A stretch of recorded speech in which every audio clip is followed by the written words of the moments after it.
Good morning, all of you. So my name is Satya Prakash, and I was supposed to be in the class yesterday also, but because of some reason I could not attend the class. Before ma'am will start today's class, I like to tell you something about the course structure.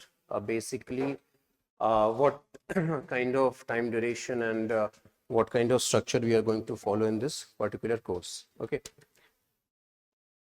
To start with, you see that this year PSIR results have been quite good, and the top rank from PSIR optional is rank 6 this year. Okay, there have been total of 115 selections in PSIR from our institute, and I believe that that is the final number also. Okay, but if you find anybody other than that also, हो सकते हैं एक दो लोग और होंगे, but mostly 115 selection from PSIR. It is a safe selection. If total number of selection is 1016, so 115, it is a safe selection for one particular optional. Okay. Now, somehow targeting above 300 is quite possible in PSIR optional. This year we have seen that across optional there has been somewhat suppression of the marks. This year the country highest is 304, Swati Sharma rank 17. Last year it was 313, Ishita Kishore rank 1. Before that it was Utkarsh Dwivedi rank 5, 314. Okay. So in the present scenario, anything above 270 is quite good. If you are crossing 300, nothing like that. So when you are preparing political science optional, of course you need to have some kind of target in the mind कि किस range में you should be scoring. So let us keep the target above 280, because above 280, if you're crossing 300, that may happen, that may not happen also. But we this year we have selections within 100 rank जिनके pol science में let us say 260 265 आए, and they have been selected as such. Okay.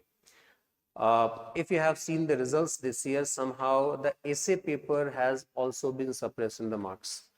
Earlier it was a trend that you can get easily 134 तक आप enter कर जाते थे. 130s was something. If you are getting an essay, that used to be considered as a good marks. This year, if you are entering 130s, it is an exceptional mark, because many people within 100 rank, they have got less than 100 in the essay paper. So such kind of changes UPSC keeps on doing. Nothing to be surprised about. कभी ethics को suppress किया जाता है. Sometimes GS paper 3, GS paper 2. In fact, this year GS paper 2 has scored well. And one of our student ranked 15, Kunal Rastogi, he has got 134 in general studies, which is one of the country highest. The country highest is 136 in general studies too. And being from political science optional, you will have some kind of advantage in general studies paper 2, because the polity part and the international relation part will be having a greater overlap with what you are going to study here in political science optional. Okay. Now you have the syllabus with you. I think it was given yesterday. Now, one thing keep in mind that you have to stick to the syllabus. Don't even think of going beyond syllabus. Reason one, that syllabus itself is quite big. PSIR syllabus is quite big. It's not like anthropology or sociology. It's a huge syllabus. And the way we conduct the classes और भी ज़्यादा बड़ा लगेगा, because not a single part of the syllabus will be left like that. And the reason behind doing such kind of comprehensive classes is that when you give the mains paper, you cannot say कि ये syllabus, ये question copy से बाहर आया. It will be there in the notes. It may be 7 notes, 8 notes, whatever, notebooks. But we can assure you that the question will be from the notes itself. Unlike other optional wherein students, when they write the mains paper, they come out and they say कि पता नहीं कहाँ से question पूछा गया था. And this has been happening consistently after 2013. The pattern थोड़ा सा change किया गया था. And this is also the reason why the selection with PSIR optional from our institute has been consistent. Time definitely लगता है, मैम ने कल बताया होगा आपको कि we take time. It is much easier for you, for us, to finish the syllabus in 5 months and start another batch, because we stop the admissions. ठीक है, हमारे लिए कमर्शियली बेनिफिशियल होगा, but then ultimately it will show in our results, तो selections नहीं होंगे. We meet students who again it may be some kind of negative talk, but just to give you an analysis, who have done the classes somewhere else, जिन्होंने 5 months में no doubt syllabus खत्म कर दिया, but now they are coming and buying the notes which we provide as postal correspondence, and they are trying to mix that notes, and क्योंकि वहां पे की notes दे दिया गया, डिक्टेट नहीं करवाया गया कि dictation is a boring thing, but this UPSC exam is a boring examination. Otherwise, फिर ओलंपियाड में जाओ ना, there's much more innovative things to do. Here you have to, it is a boring examination. Okay, so dictation, when you write notes in your copies, then that gets integrated in your mind. जब आप notes पढ़ेंगे, classes खत्म हो जाएंगे, you will forget everything, you will forget our faces also, but one thing that will remain you connected, that will keep you connected with the concept is your notes. तो जब आप notes पढ़ते हैं, then you connect with the context of the class. So the things get settled in the muscle. हमारे लिए बहुत आसान है, we can give you printed material. कितना टाइम लगता है, कहीं से कॉपी करके पेस्ट कर दिया, इतना बुकलेट बना के आपको दे दिया. बट यदि आपको प्रिंटेड मटेरियल ही पढ़ना था, there are so many books available. Why would you subscribe to a course which is quite costly also? So the dictated notes, they are somewhat essential things, I would say. There are people who, because of affordability or maybe because they are working, they cannot join the classes. They buy the notes and they are just reading the notes and qualifying, and many of them are in top 100 this year also. So if, let us say, printed thing is so much supreme, then why would anybody read notes written by somebody else? जो notes हम postal correspondence में देते हैं, that is written by some student in the class itself. But because people find that, first of all, those notes are very much targeted to the UPSC syllabus.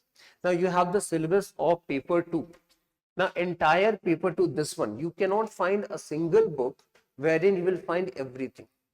यदि आप bilateral relation के लिए best book के लिए जाते हैं, read book written by Jaishankar, by ambassadors, but they are not writing for UPSC syllabus, कि कोई स्टूडेंट है जो यूपीएससी देने वाला है, so will right.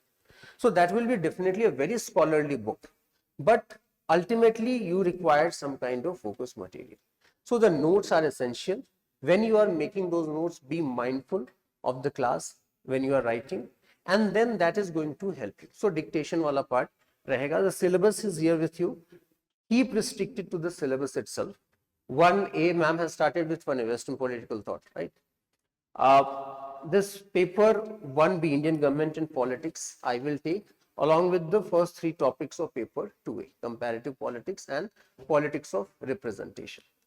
Now, if I talk about the conduct of the class, there will be 6 days of lectures in every week, but keep the slot of 11 a.m. to 1:30 p.m. free, because we may have 7 days also.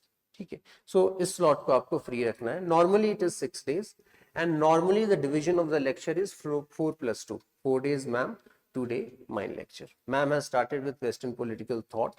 I will start with the topic of Indian government and politics. ठीक है.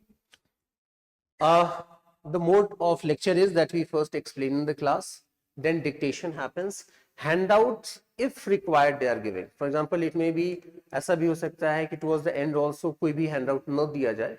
But if there's a factual topic, let us say if there's a factual topic, WTSU related कुछ facts है, then that will be given to you. Otherwise, handouts minimum. Video lectures will be given for 2 topics, I believe. Indian political thought. There are 10 lectures of Indian political thought that will be given to you in the video format on the mobile app. Since it is a static concept and Indian political thought is not that important as the Western political thought. Western political thought is the base of political science, और इसीलिए उसमें proportionately आपके करीब 50 lectures to Western political या फिर 40 lectures to Western political thought में चले जाते हैं. The entire 1A will take somewhere around 90 lectures, जिसमें Western political thought forms the base of it. Doubts of the classroom students, you will have to raise your hands, and the mic will reach to you. Ask the doubt. When you are asking the doubt, make sure that it is a doubt, not your opinion.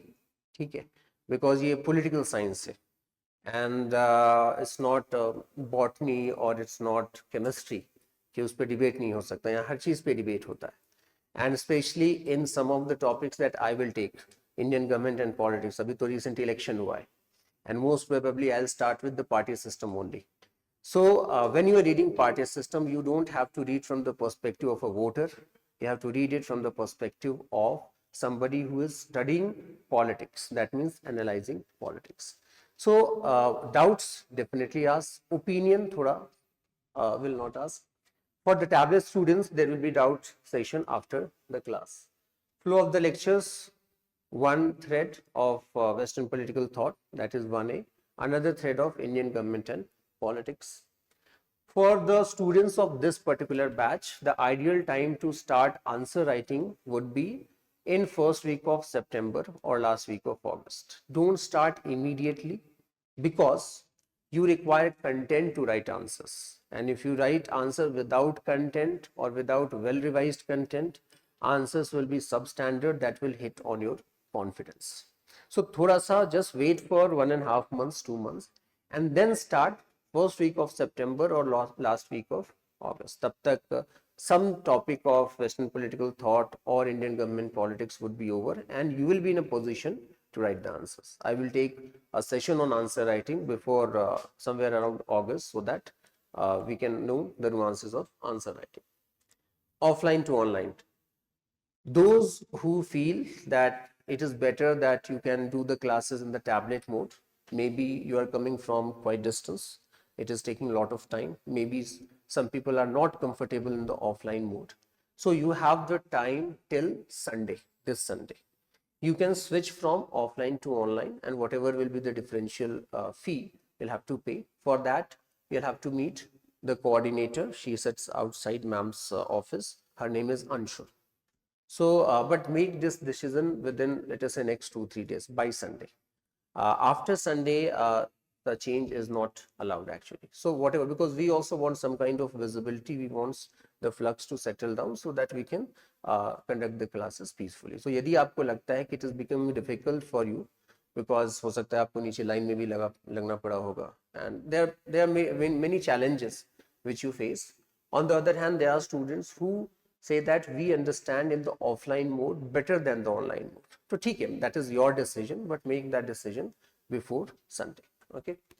Missed classes, if you are in the online mode. For the tablet students, there are 20 exceptional lectures that you can find in the tab. You can watch those lectures.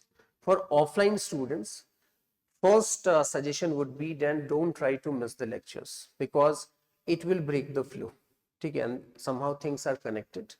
But there are many students who are, let us say, in the universities, abhi exams chal rahe honge. So if you have the exam, then you don't have any other option.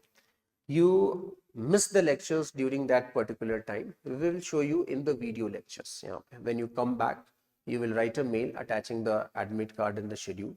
In the premises here only, we will give you a tablet wherein you can watch the lectures. But again, the suggestion is try to keep it minimum. It is for your convenience only. Okay? If you are falling sick, any health issues there, we are always there to help you. ठीक है, जितने भी classes आपने miss किए हैं will help you in that. But again, here also ऐसा ना हो कि एक दिन का बुखार हो, आपने 15 दिन लेक्चर मिस किए होंगे. ठीक है, again it is for, because some kind of seriousness is required. So try to make sure that, okay, the connect between you and me, the classes, the messages will go on Telegram channel. That will be the primary way to connect. Okay, there are 2 email IDs important for you. PSIR@shubhraranjan.com for any course related issue. Okay. Other is support@shubhraranjan.com. This is for the tablet students. If you are facing any issue with the tablet, you can write on this mail. For offline students, this email ID is important. PSIR@shubhraranjan.com. So any concern you have, kindly write on this email ID, using the email ID which with you are registered. ठीक है, वो pseudo email ID नहीं लिखने, labasna@123 नहीं, ठीक है, IPS rank 1 ऐसा नहीं. We get such email IDs also. So it only those email IDs which is registered with us, you have to write with that. Okay. So PSIR@shubhraranjan.com. So that's it, and I think Praveen sir will talk to you something about the courses, and then ma'am will start the class. Any doubt that you have? Please. Hmm. No. See, the video lectures in the online format will be given only of the Indian political thought. Okay. Miss lectures we don't give because of the past experiences. The moment it goes on the website, it gets leaks out. Okay, that's fine. So we will show you the lectures at our premises, or if you are going to a place where we have the regional center, for example, Mumbai, Pune, Bangalore, Hyderabad, Jammu, Bhubaneswar, wherever we have the regional center, there you can go and watch the lectures without any hesitation. Okay, anything else? Okay.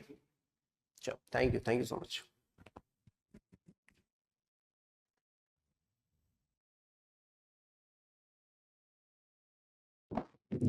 Good morning, one and all. Myself, Praveen. Um, the institute is having a team, the backend team, which is also very hardworking. For you to prepare ID cards, the whole night they haven't slept. I'm just telling you the team which is behind the institute. All right.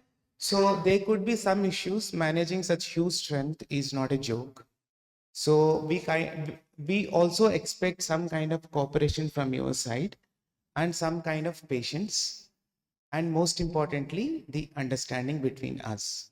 So if you're facing any issue related to the technical thing or related to classes, team is always available.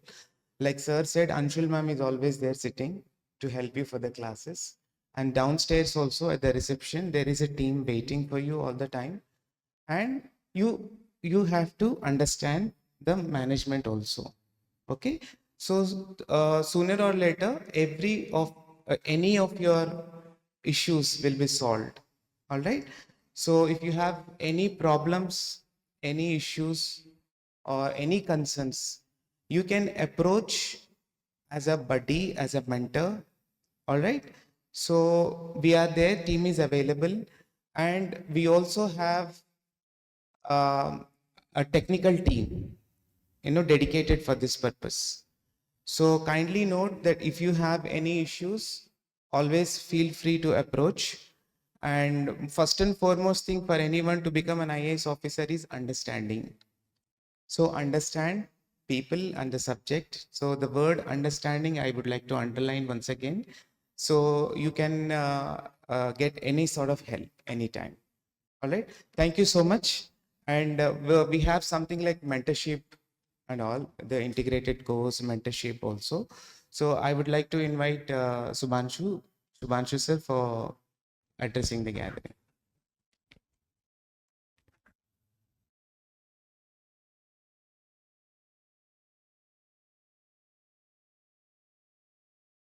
Hello. A very good morning to all of you. My name is Shubhanshu Jaiswal and I'm part of the management, Shubhra Ranjan IAS. I look after the GS course here. So I'll be telling you about our course very briefly.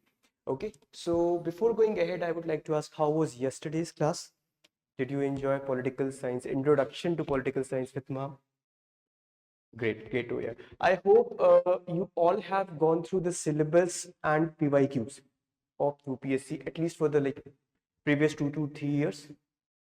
Have you reached to any conclusion or any analysis from your end? All right, let me put it very simply. Which stage of UPSC, according to you, is the most crucial to decide your rank in the final list? Mains. And in mains, which subject carries that weightage? Optional. And along with optional, GS, because you have 4 paper of GS, you have one qualifying no, like merit paper for GS in your prelims, and again even in your interview, the very central core of your personality which you will be reflecting there will be your GS. GS से ही आपको वो knowledge base मिलेगा जिसके around आप बात करेंगे. So is it wrong to say that in order to clear this examination one must have a profound foundation in GS?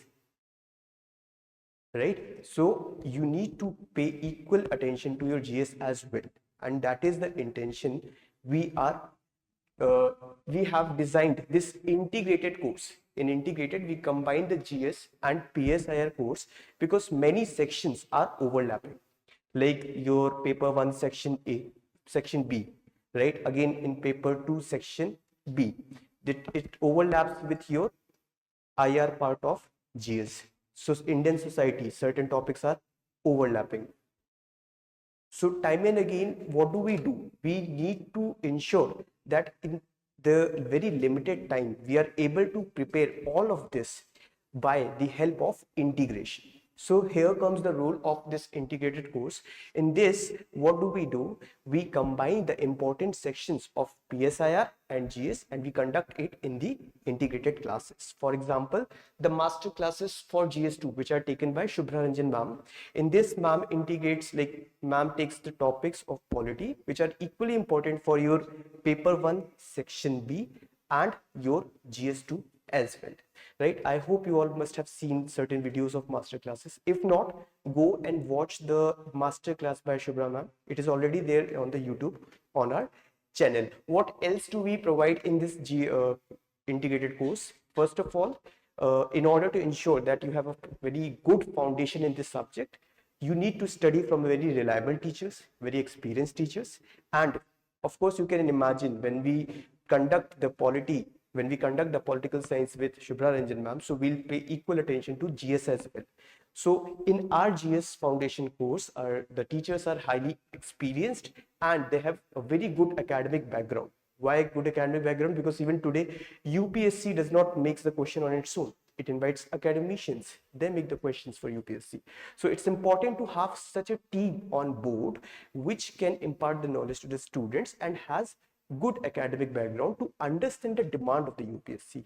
Fine. What else is covered in this course? We pay a good amount of attention towards the PYQs because there's no knack of knowing UPSC. The only way is to know the UPSC through PYQs and syllabus. So we pay a good amount of attention there. Apart from that, we conduct regular tests. Why? Because despite covering so much of information in the class, as a human, you will always forget the things. So it's important to keep revising these things. And that we do in our regular class tests, which we conduct on Sunday. And that is also very interesting. So what do? One Sunday, we conduct prelims based test, another Sunday we conduct mains based test, so that the students are well versed with both the stages of the examination. Now what is left? Interview. So we pay equal attention to the personality development of the students. We at Shubhra Ranjan IS, I mean, you can definitely cross check, we are the only institute which focuses on the mentorship of the students, which focuses on the overall development of the students. We don't stick to the notebooks. Even ma'am, she covers so many things which are even beyond the notebooks. But again, it is important for your overall development, for your overall grasp of the subject. Fine. So ma'am has come, so I'll not cover, I'll mention very briefly. We are conducting a workshop on this upcoming Sunday, that is 23rd of June. The timing for this is 5 p.m. So here all the teachers of the GS Foundation course, they will come and they will discuss the strategy of the subject one by one. You will definitely receive the links and invitation for the same, and the workshop will be held here only. So you are most welcome to attend this and to make an effective strategy for your GS. And this batch, the batch we are talking about, will start from 4th of July. So once again, I invite all of you for this workshop on 23rd June. And apart from this, I hope you all enjoy this journey with ma'am. All the best. Thank you.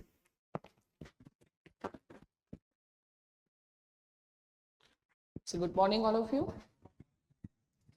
So today we will start with Western political thought.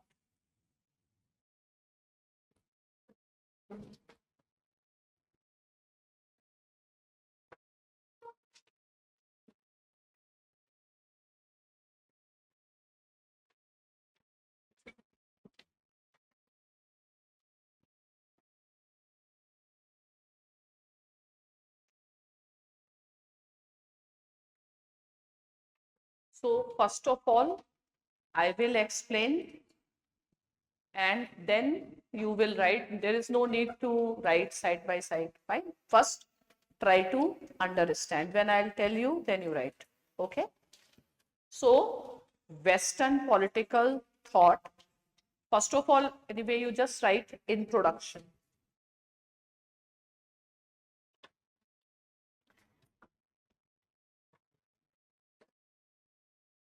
And what can be a probable question, and what you should be preparing from here. Write a probable question. Write define Western political thought and its significance.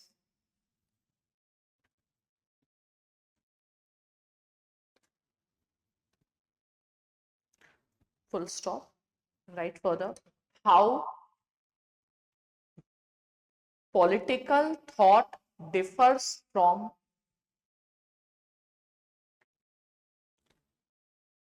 political theory, comma, political science, political ideology, and political philosophy.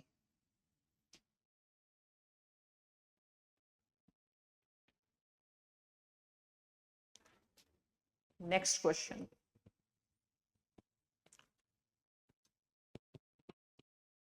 Define classics.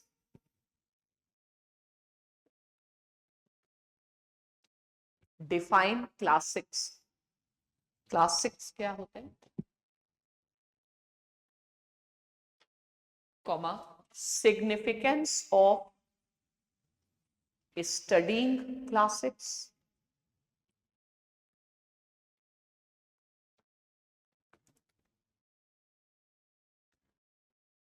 and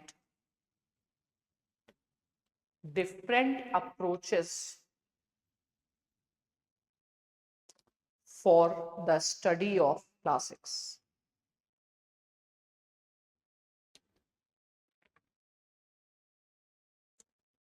So ultimately, we should be able to answer these questions. Okay. And after lecture, when you go, you should be revising. Can you explain political thought, political theory, political ideology?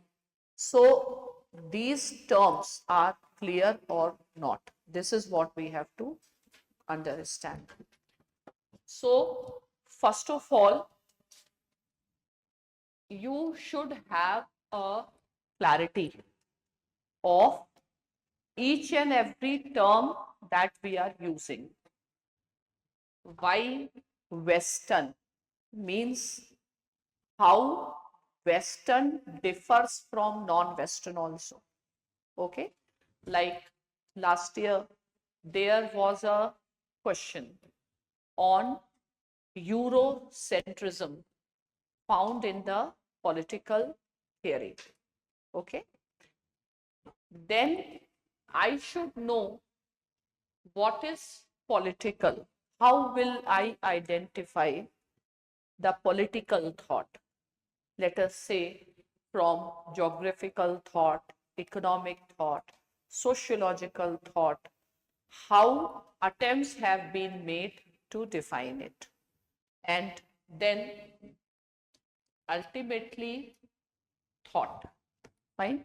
So when I understand these words, then only you will be able to understand how to study Plato's work, how to understand it. Fine. So we are studying Western political thought, and we will start deconstructing first of all from what is political or how to define political. Fine. So what is politics? What is political? Political science, as you very well know, what do you study in geography, landforms? As you know, what you study in economics, market. So, what do you study in political science? And first of all, identifying the scope of the subject. Political science as a subject deals with what? Have you understood this? So, first of all, our problem is we should be able to define the term political. Okay. So, in your copies, first of all, write defining political.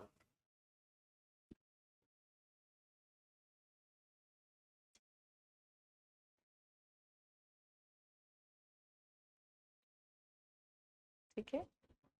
And here, write one question. Write the question. ऐसे लिखो, write short note on the concept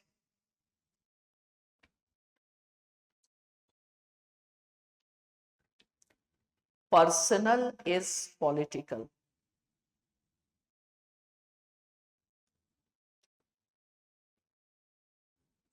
Full stop. इसी में ऐसे कर सकते. Critically examine the statement.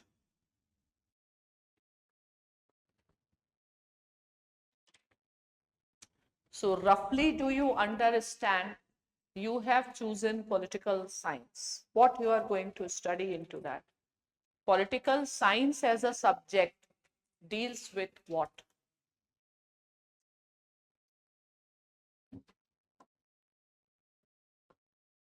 Political science.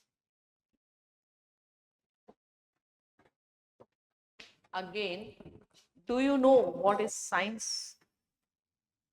So, defining political, or let us first define political science. Can you define science? You are a student of science. Fine. So, defining political science. पहले तो ये और एक question लिखो. The questions I have given so far, 2 questions I gave you, or 3 questions. One important is classics. Another question is personal is political, and make an assessment of this statement. Okay.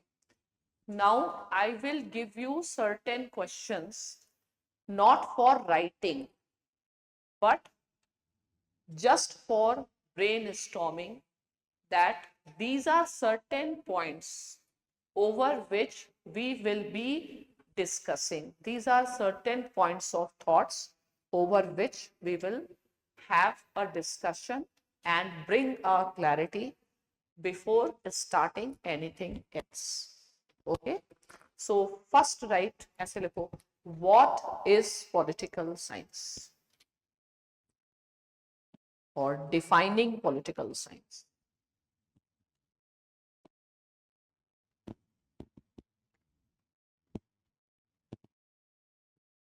Okay.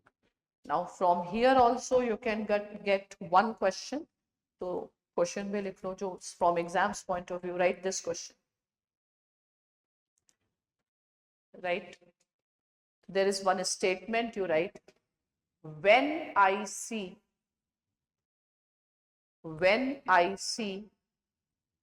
a question paper,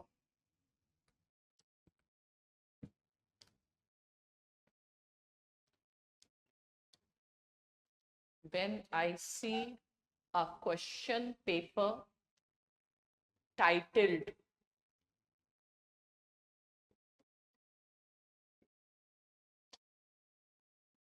political science,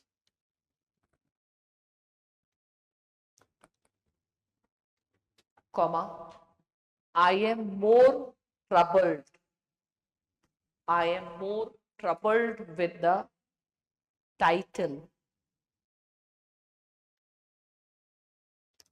than the questions asked.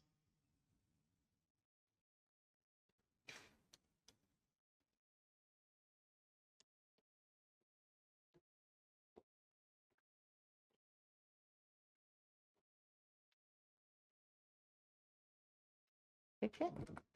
So, is there any problem in defining or utilizing this term, using this term, political science? Is political science science? But do you have a definition of science? You know what is science? Science is a study based on experiments. Science is a study based on experiments, which basically means verification. By experiment, what you do, you are verifying any theory or principle. Fine. But is this a comprehensive definition of science? You all are converting idea into reality is not science. That is action, governance, administration, execution. Pardon? Systematic and the rational study of the subject. So, normally, when you are defining science in this way, the reason is because the way we use the term science, usage of the science is you are associating science with the natural sciences. Fine. You call and you don't feel uncomfortable if physics is called science, if chemistry is called science. Fine. So we are habitual of thinking in a specific way, and unlearning is required now.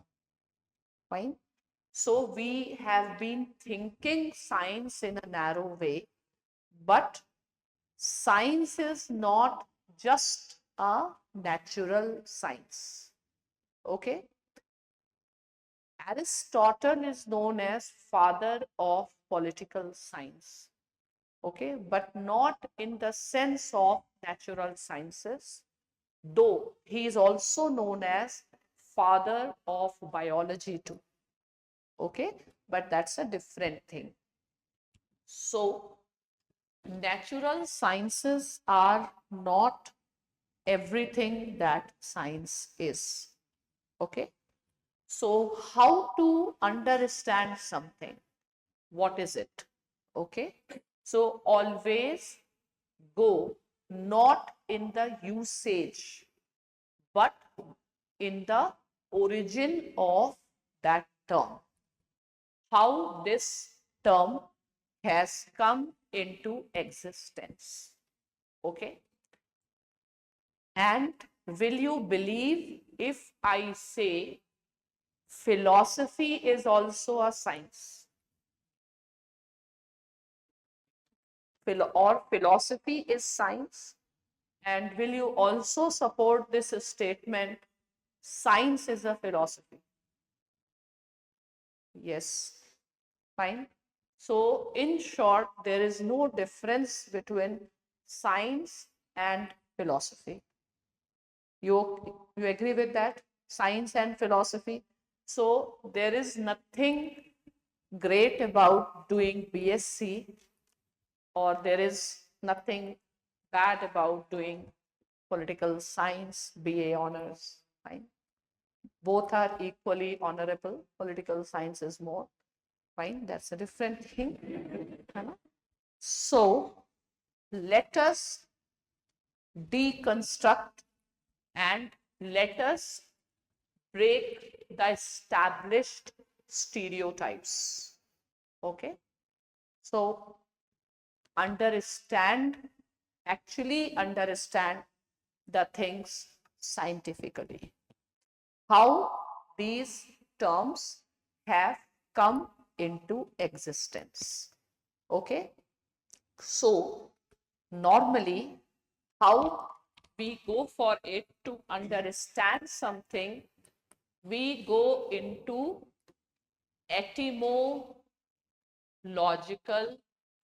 origin. Etymological origin means how this word has come into existence. What is the original meaning of this term? Okay. So the term science, it originates from the Greek word episteme. Okay. Science mean episteme, and episteme means knowledge.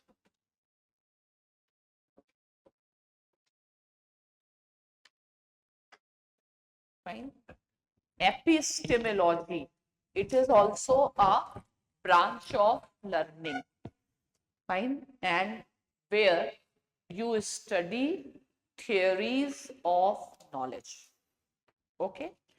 So science is simply a knowledge, and political sciences, you are trying to gain knowledge about the political world.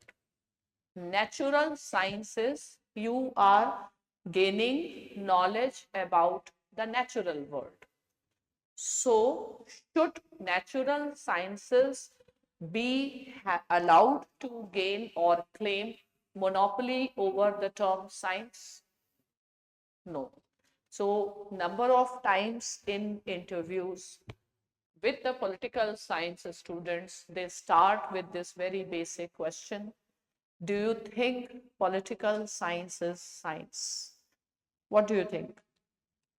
Yes.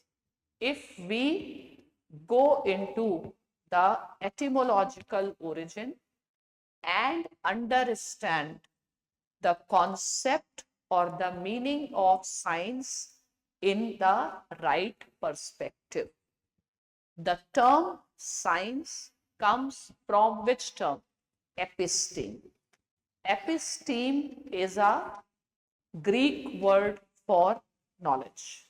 So, in political science, science word can be replaced with political knowledge or knowledge about the political world. Natural science, we can replace science and we can say it knowledge about the natural world. Fine. So it is not that one is inferior, other is superior. Doing BSc is more important than doing BA, nothing like it. If you know and have a clarity, fine, because understanding. So I hope now you don't have any doubt about political science. Okay. You wrote that statement, question, but I have not told, I think, the thinker's name, scholar. उसमें coat किसका है उसका नाम लिख लीजिए. Coat of Maitland.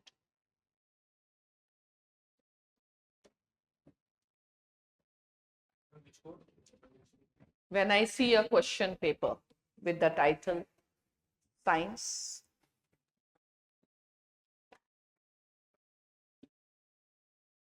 ठीक है, अब ऐसे लिखो, because right answer, political science, not an answer, just content. Political science is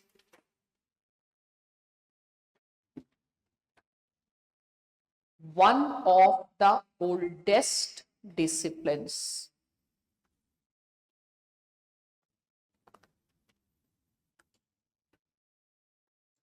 Comma, we can trace the roots of political science in ancient Greece.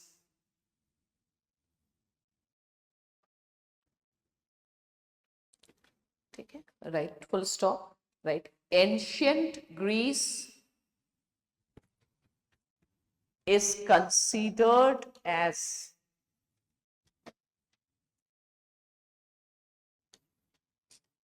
cradle of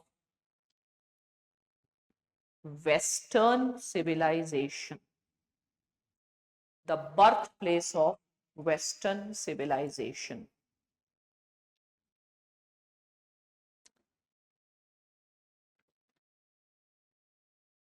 Okay, आपको right. Hence, the subject of political science is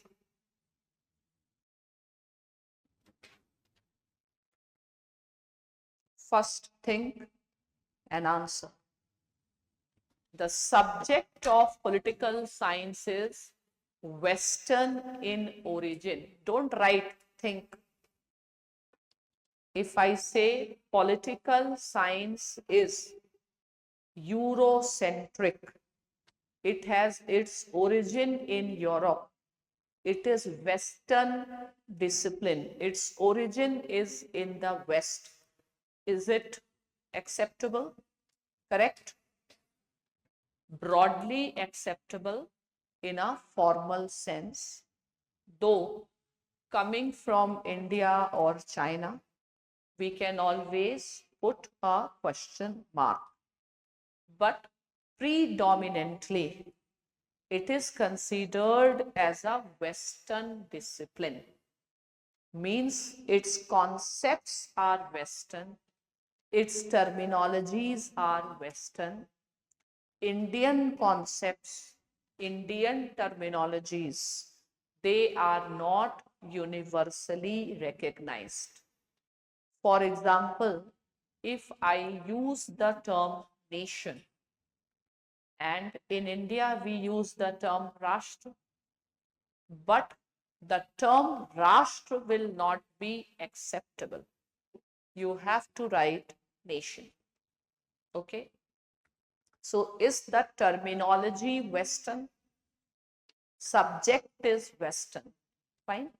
Subject is Western means if you want to go for higher education in political science, it is not, or the word people will not come to India. People will go for either USA or European universities. Okay. So political science is a Western discipline. No one will come to India to gain political wisdom. Okay. Because that is not recognized. We may say that we are Vishwaguru, we have enlightened the world, but world does not recognize all these things and they consider it as the Indian rhetorics. Okay. West will never recognize that India is the Vishwaguru. Fine. We will keep on beating the drum that we are Vishwaguru. Okay. Because what is the Western theory? The Western theory is they have been the civilized people, and those who were outside the West, like us, Chinese and others, we have been barbarians, right? And how West justify its imperialism, its colonialism. So they give this theory, the theory of civilizing mission. Okay. So it is the West which came and civilized us. So strategically, they will never accept that India also has been one of the birthplace of the political wisdom or the political thought. Okay. And why West? Because West had its hegemony around the world because of colonialism. Our textbooks, before the coming of the British, we had a textbook in political science? No. Fine. So India used to have, we never had that writing tradition also. Our tradition was oral tradition. Fine. So we cannot have an evidence also that this is our original thought. Okay, what you are speaking. When we will do the Western thought and theory, you will find that there are so many ideas for which the credit should be given to Indians. But there is no such recognition. Okay, because we are living in the world which is dominated by the West. Western hegemony hai.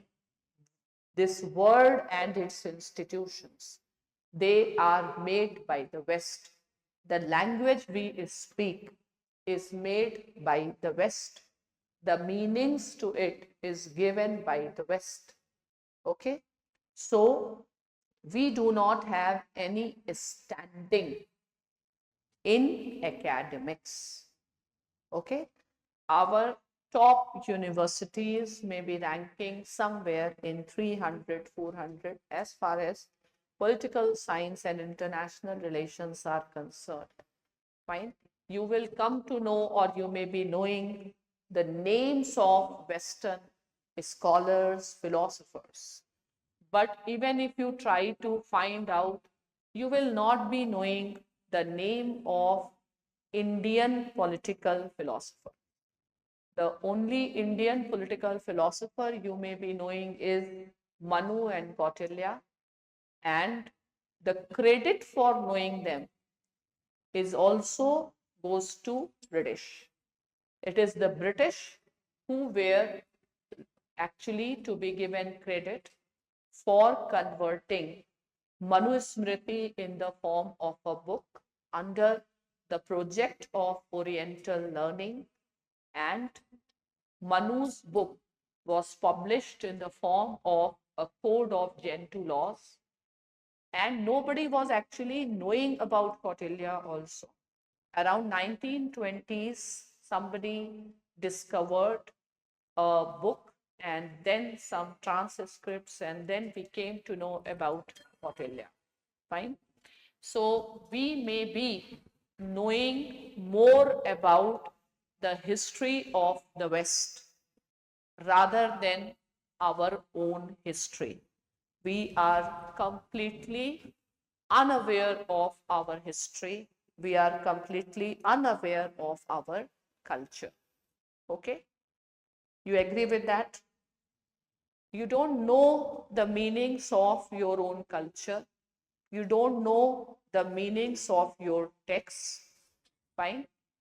If I ask you your text, like, have you ever read Manu? Have you ever read Arthashastra? No, you don't know what is written there. Fine. And these texts are written in which language? Sanskrit. How many of you know Sanskrit? You don't know. When you don't know, how will you read it? Fine. So what we can read is English. What we can read is English text. What we can know about ourselves, not by ourselves, but what British will tell about us. Okay, is it a fact? So, am I right if I say the people in the East have no history? Do you have your history? Do you have history books? Your history books first written by the British. It was the British who classified, done, and divided the Indian history into three phases: Hindu phase, Mughal phase, and the British, the golden phase. Okay. So before that, where is your history book? Do you have a tradition of writing? No. So history has been destroyed. Okay. And history is destroyed means we should not be knowing who we are. We should not be knowing our past. Fine. So when history is destroyed and you do not know about your past, what happens to you? You want to know about your past? In your family, do you have a curiosity to know what your grandparents were doing, where were the original? Have you ever asked this question? Yes. Why do you ask this question? To know about your roots. Okay. So if you know your history, you know your roots. Fine. You know your origin, and if you do not know your roots, you are rootless. Okay. So most of us are rootless people.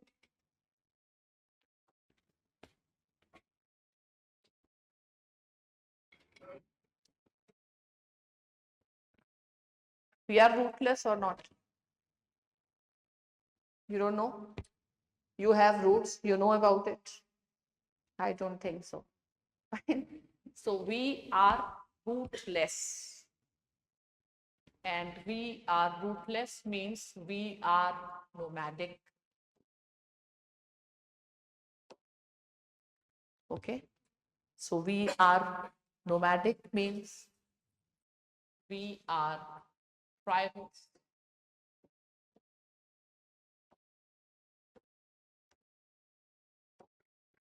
Right? So again, there can be a contestation on the term tribal also. Is tribal tribal or civilized tribal? How to define it? That we will come. But if you are tribal, what is the opposite of tribal? Civilized.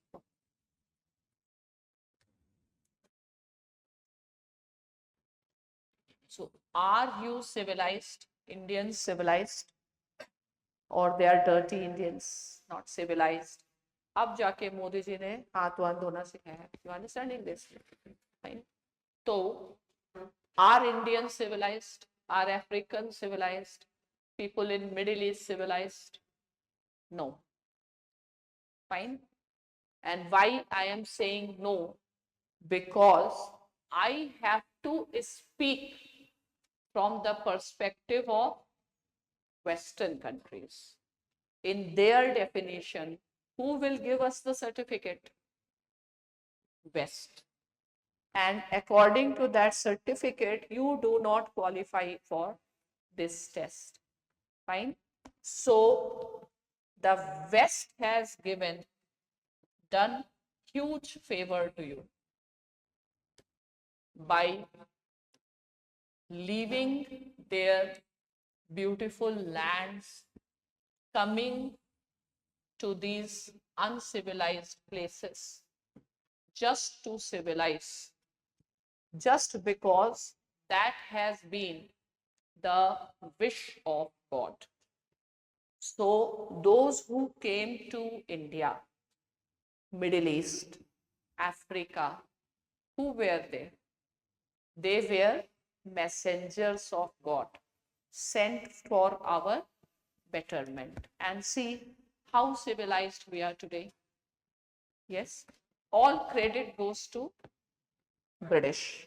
And you can just imagine what would have happened to India if Europeans had not come to India. Okay, so if Europeans had not come to India, tell me, you would have been giving civil services exam? No, you would have been uncivilized. Tribal, uncivilized. Is that clear? So tribal and uncivilized people are not supposed to sit as equals. Okay? So India is not supposed to sit at the highest table of global diplomacy. Why? Because who are we? Uncivilized. Fine. So, is the world based on the principle of equality? No. International context, the world is divided between East and West. West is civilized, East is uncivilized. Okay, and that is why the world and its institutions, they are based on what? One fault line on which the world is based is racism.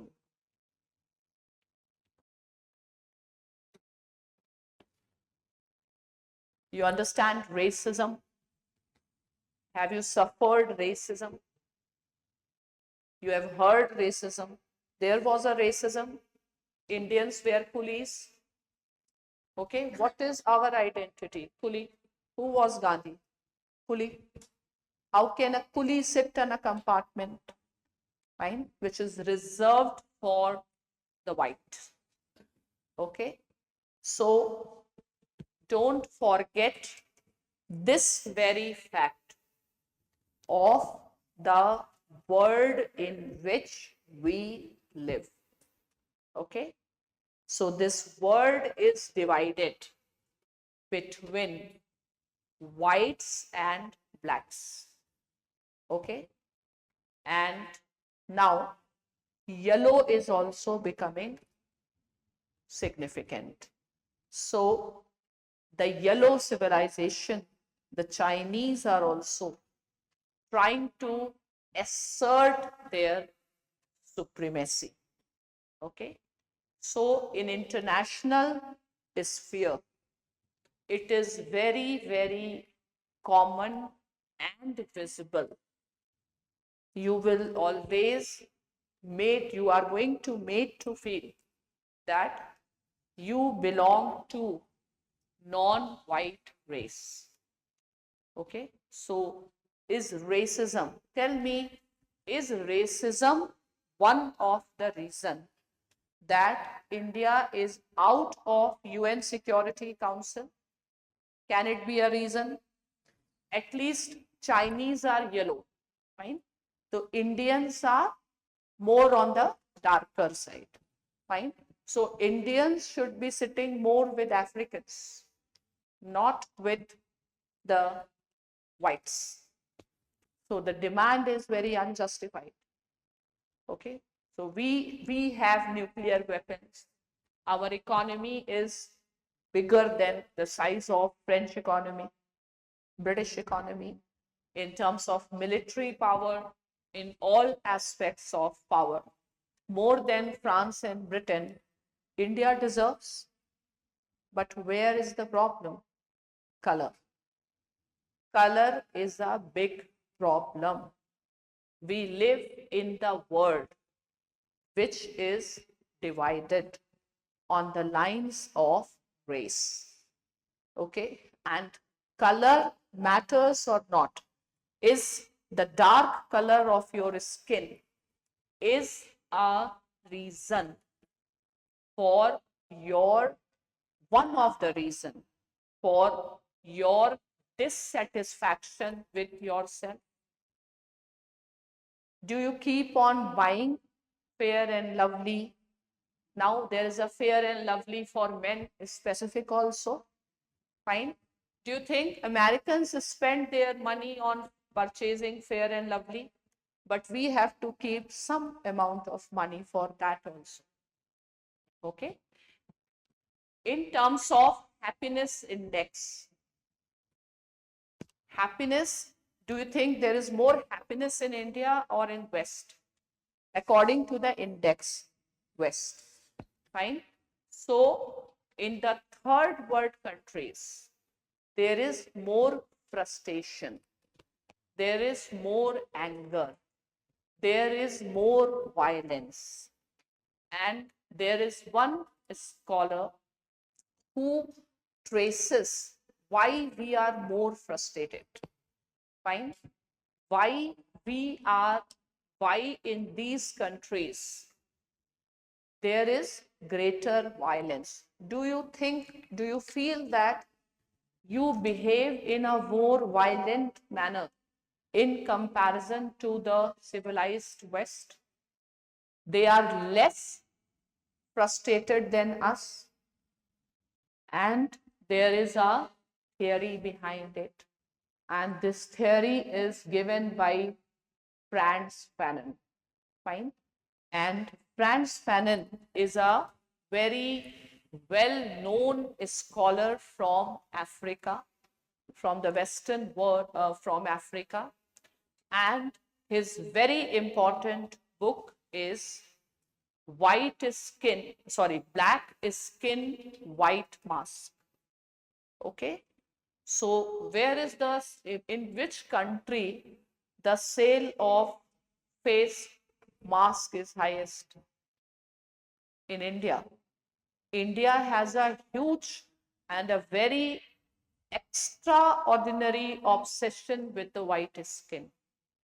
Fine. So we have dual image. We have two personalities. One which we have. One what we want to. So what we have is black skin. How do you want to look in the mirror? White. You want to look like a Snow White. Fine. 15 minutes every day gets wasted in that. Okay. And then it only gives us back what?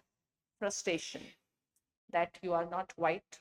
And that frustration gets reflected in your work, in your day, the way you will behave on the roads, the way you will behave with your friends. You are so restless. Why? Because there is some standard which you have to meet.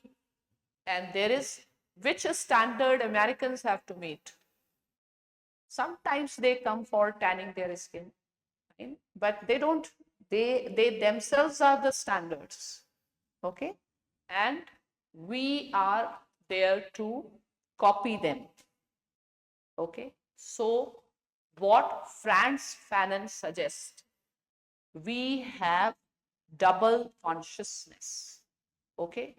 We, and actually we all hate ourselves. We don't like, we don't feel good. Why I was born in India?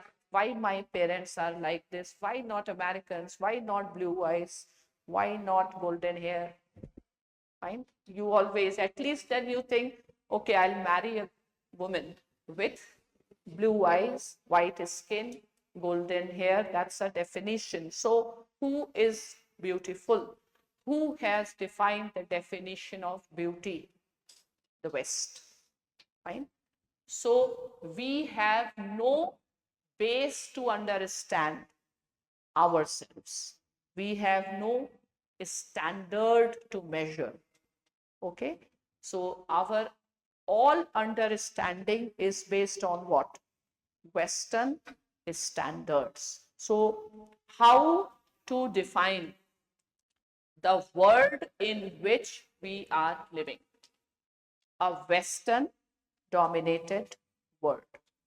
Okay. And West never has the crisis of identity, but we have crisis of identity. Okay. So we really feel proud when we send our children to English schools. And it's a matter of great shame also. If you will send your children to vernacular schools, Rather, somebody will feel that it cannot be a choice. It is because of poverty. You are sending your children, you are not sending your children to your own vernacular language. Will you send your children to the vernacular mediums? No. Fine. So if you will don't, if child will not know about the language, child will know about the culture. No. So when they will not know about the culture, they will always remain rootless. This phenomena of rootlessness can also be explained through the concept of anomie given by one of the prominent sociologists, Emile Durkheim. And anomie becomes one of the reason behind the suicides. He has studied the increase in the suicides. Why suicides happen? When you become normless, you get confused. You don't get the direction. You don't understand what is right, what is wrong, where, like what you are, what you want to be. You have your goals. One of the goal is white color. And if you don't, after spending so much money on Fair and Lovely and you don't get that color, that can also be one of the reason behind the suicides. Yes or no? Yes. So racism and its impact and the continued violence on the people living in the third world countries, even after the end of colonialism, is what some scholars from the Western countries talk about. So there is a debate in social sciences about the hegemony of the West. The definitions are Western, language is Western. One such example I can give is the term secularism. Okay, so West will always contest that how India is secular, because our constitutional model of secularism may not be fitting into the Western definition of secularism. So their definition is complete separation. But for us, we believe in Sarva Dharma Sambhav or something like that. And they will never say that, they will never give us the certificate of India as a secular state. And we also, don't you think you remain throughout your UPSC preparation confused only about what is secularism? Because we don't have the understanding. This can also be a secularism. West is always a standard. Is this clear? So the world in which we live continues to be a highly unequal world. Okay? And the inequalities or the divisions and the fault lines are many. One strongest, very universal fault line is racism, which is a legacy of colonialism. And we started studying political science only because God sent Britishers here.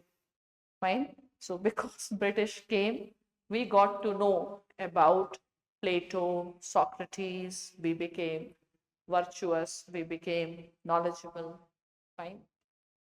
Similarly, the world is also divided on the lines of class. Fine.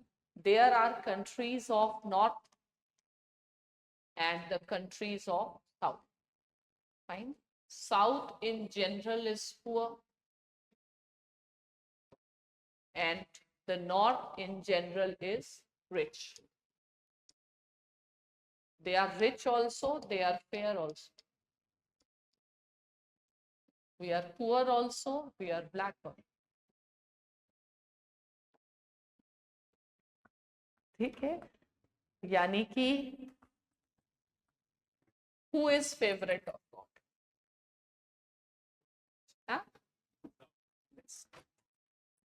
ये God के favourite लोग हैं, ठीक है, not ये sorry, भगवान इनको ज्यादा पसंद करता है, इनके पास सब कुछ अच्छा अच्छा ही है, पैसा सब इन्हीं के पास आ जाता है. And we are children of lesser god. Our gods are also very uncivilized. They don't know how to dress, right? They will dress like women, right? They will wear earrings, they will wear bangles, okay? So our gods are not smart gods. They are second class gods, okay? And they are very feminine gods, okay? So you agree with that? Yes, our gods are always like this, हाँ, शांति वाले God, right? तो हमारे God थोड़े feminine है, और जो waste है वो मैस्कुलिन है. Nations also have gender, just like clothes have gender, fine? So in the Western world, people consider that non-Western culture is feminine culture and the Western culture is masculine. Fine. So in the wars, West has always been winning. What is the difference between men and a woman? Women are losers, right? Even if men don't win, you have to stay quiet and accept, okay, you have won, okay? And we have been losing. Why we lost wars to Europeans? Because we were feminine, okay? You agree with that? Feminine. Salwar kurta पहन के लड़ोगे, है ना? और फिर जो सामने दुश्मन है उस पर दया माया दिखाना चालू कर दोगे, है ना? तो फेमिनिन है. These people are not who are women. Women are emotional, not rational, right? North का वुमेन भी रैशनल होते हैं. सी नैन्सी पेलोसी, ठीक, fine. So they are strong, they don't cry. People in the south, they are very emotional, means they are not rational, they are losers and they are the winners. This is the starting point of studying anything. So this, you are okay with that? With today you got to know who you are, huh? So here men are also not men, right? They are feminine, okay? And that is why they don't stand anywhere in competition with the Western men. So here the men will try to over exert themselves to look like men, right?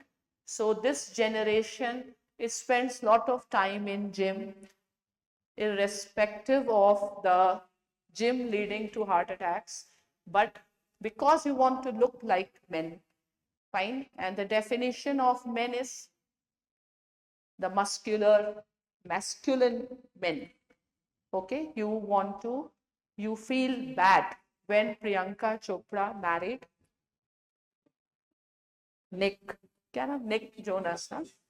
Main मतलब waste में ही main है, India में नहीं, ठीक है. Indian men are very feminine, and the best example is Gandhi.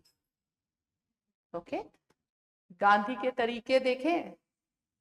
Gandhi left the suit.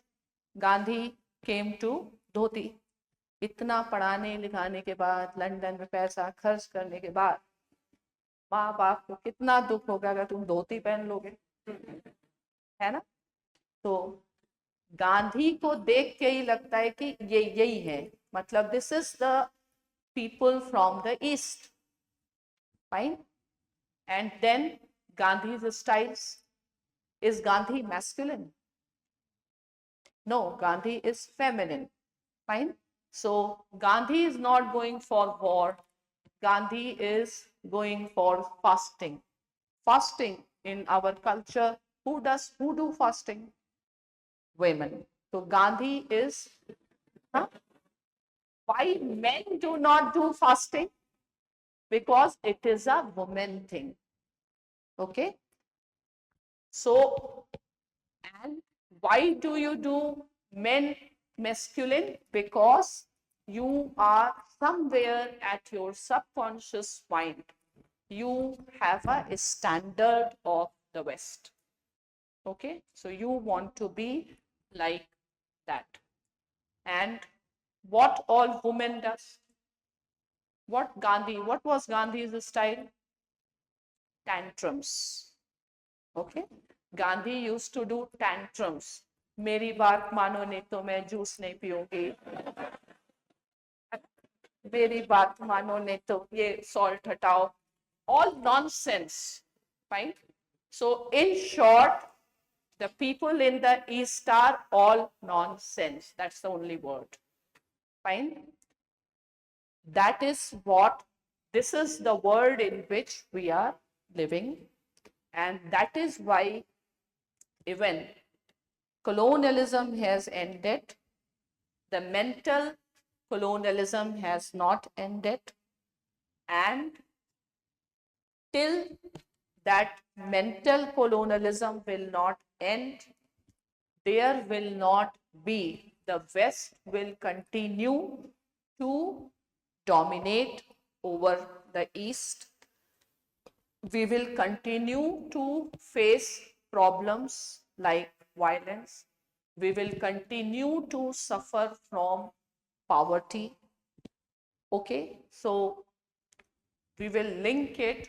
So the idea was, I just wanted to give you the feel of Eurocentrism. Okay, so many of you may be feeling that I am unlucky to born in the South, in India, and I am lucky, people are really lucky who are born in US, who have US citizenship. We may be trying to gain US citizenship, and it is also a status symbol. Okay, so we will study this philosophy also, that is called as post-colonialism, and there is so much need. If you want to address poverty here, first of all, intellectual poverty has to go. Okay, and you have to create your own literature.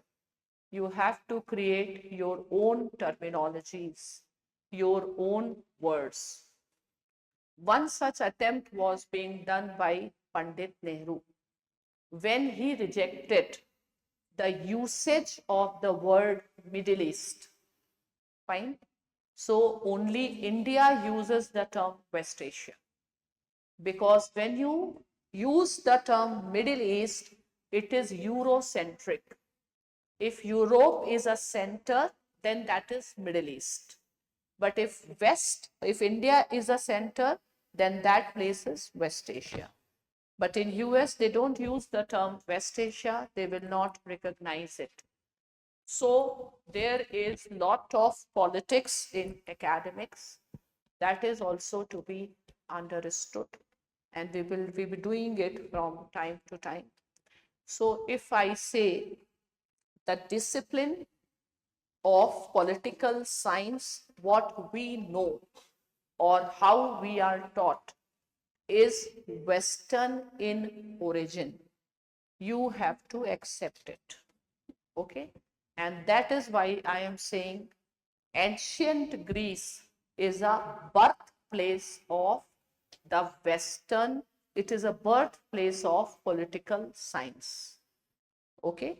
And the people in the West, they say that India is politically empty. There is no political wisdom. If they have been politically wise people, why would have they been a slave for so much time? Okay, so India is not a place to learn political wisdom. India is a place for spiritual wisdom, if you want. Fine. So in India, we do not make a difference between politics and ethics. But the Western tradition is the differentiation between politics and ethics. They say that ethics has no role in politics. Fine. So Indians felt or suffered the betrayal at the hands of Europeans because they came from different culture.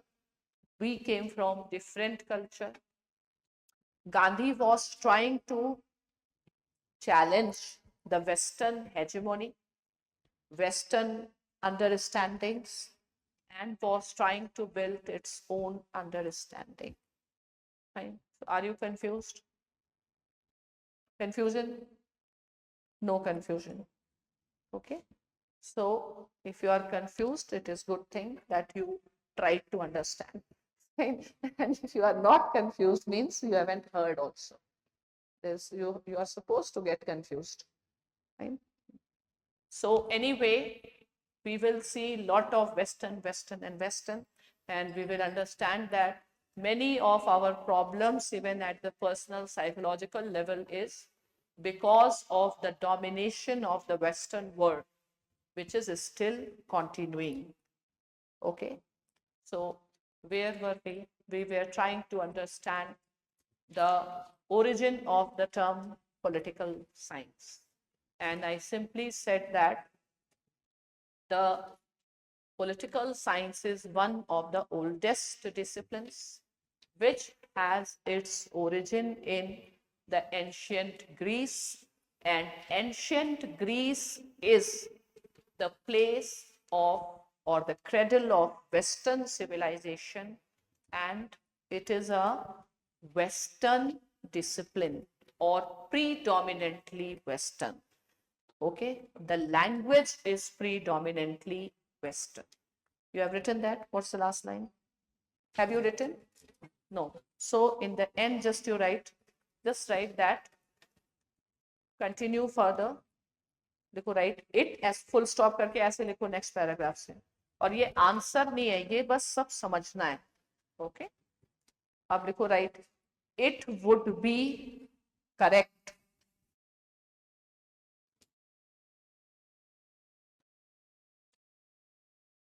to say that political science is predominantly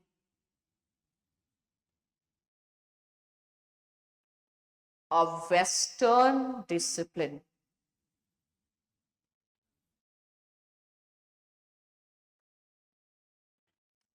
Arrow करके लिखो, मतलब means just understand what does this mean, right? It shows that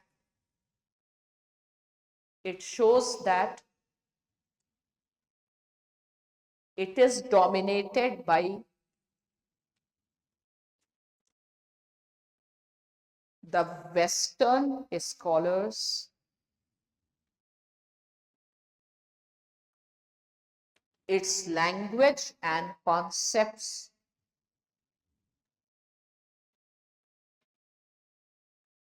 are Western. That's why in Hindi medium or other, it becomes very difficult to study this subject because you don't have text, you don't have terminologies, okay? And that is a problem. Fine. So one thing also I just wanted to tell that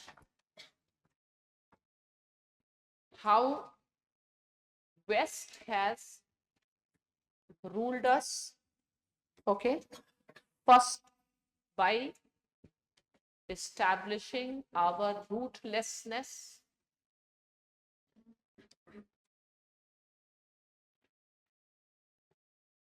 and this was the theory on which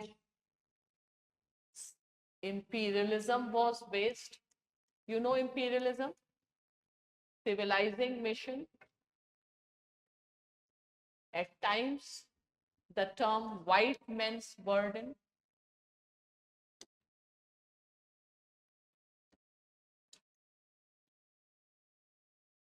It was their burden to civilize us. Okay. So, if we want to dominate the world, if we want to be recognized as at par with the other countries, what is required? We have to discover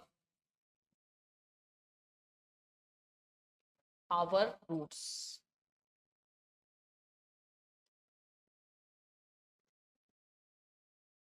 Okay, it is just a concept, fine. So, if I quote Gandhi, what Gandhi said, we should keep the windows of our house open so that the fresh air from all directions can enter into my house. Okay.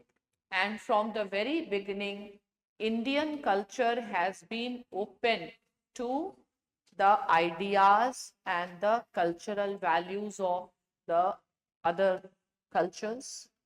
But Gandhi also held that keep your door closed.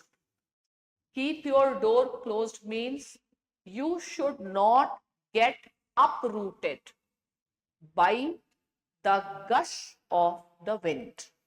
A strong wind should not uproot it. And it is so important to find out your roots. Okay. So Gandhi has been one of the extraordinary mass leader, one of the most successful politicians world has ever witnessed. Okay. And Gandhi had given which type of fight to the British? He fought hand to hand? No, intellectual fight. Okay. So Gandhi gave a intellectual fight. Gandhi developed new methods of a struggle. Gandhi developed new idioms in politics. You understand idioms? Language. Fine. Up till now, everybody was talking about politics and ethics is different. It was Gandhi who started talking about the continuity between ends and means, politics and ethics. He started talking about the spiritualization of Swaraj. Gandhi Gandhi wrote in his book Hind Swaraj that the Western civilization is actually not a civilization. It is a satanic civilization. We have to go back to our roots. You know about Gandhi? You know Gandhi, Mahatma Gandhi? Huh? So, Gandhi and his contribution. So, Gandhi said that we have to go to the roots and we have to establish and we have to present the right picture of our culture and tradition. In this process, Gandhi ended up justifying Varna system. Okay. And you know about the most famous debate when Janvi Kapoor knows. How can you don't know? Fine. You are preparing for UPSC. Look at Janvi Kapoor. She knows. She knows the most important debate is Gandhi-Ambedkar debate. Okay. And Ambedkar challenged Gandhi for what? Justification of Varna system. Okay. And Ambedkar held that Varna is actually a caste. Between Ambedkar and Gandhi, who was more westernized? Ambedkar. Fine. So he continued to look at Indian institutions through the Western lens. Okay. Whereas Gandhi was trying to rediscover Indian roots. A very important question for Bollywood stars, but also very important question for UPSC students, even in GS, Gandhi-Ambedkar debate. Okay. So Gandhi and before Gandhi, if I talk about Tilak, is there a continuity between Gandhi and Tilak? Yes. Okay. And after that, one of the principal opponent of Gandhi was M.N. Roy. And M.N. Roy was communist. Communism is a Western thinking. And M.N. Roy has criticized Gandhi that Gandhi is a revivalist. Have you heard this term, revivalism? Revivalism is a word that sounds good or negative. Negative. If I tell you, are you a revivalist or are you a reformist? What would you like to be? Reformist means revivalism is a word which is negative in its connotation. You revive is something wrong. Why it is wrong? Because who made this word revivalism, and that is wrong? Because when you speak any term, some emotion is also involved or not. So revivalism as a word is also with negative notion. Okay. He's revivalist. We never say he's revivalist. Okay. We say he's revivalist. Okay. Why we say like this? Is revivalism bad? Revivalism is bad because West says so. Okay. Varna system is bad because West says so. Okay. So this is what you have to understand. If non-Western world tries to recollect the roots and they try to again find out the real meaning of their culture, they will call us what? Revivalists. Revivalists means conservatives. Conservative is a bad word. Fine. Reformist is good. And what about revolutionaries? Not that good. Fine. So being reformist is good. Why reformist is good? Reformist. So reformation. You know about reformation? Renaissance. Reformation. Reformation started where? West. Fine. And West started reforming the things. And the most important movement is enlightenment. Enlightenment is what? Emergence of reason.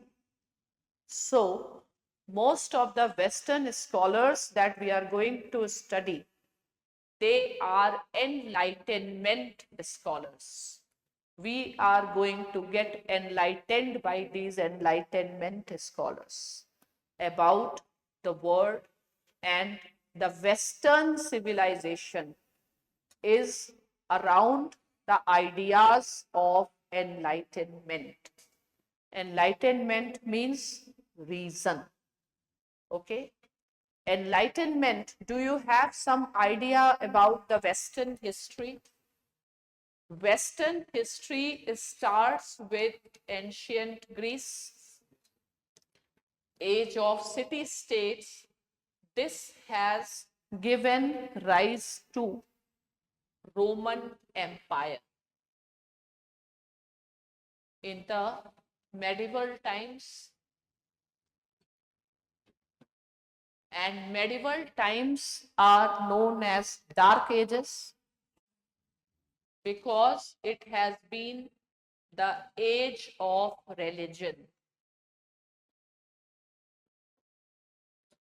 And then came modern age, age of enlightenment. Fine. Age of reason. Is there a conflict between reason and religion? Fine.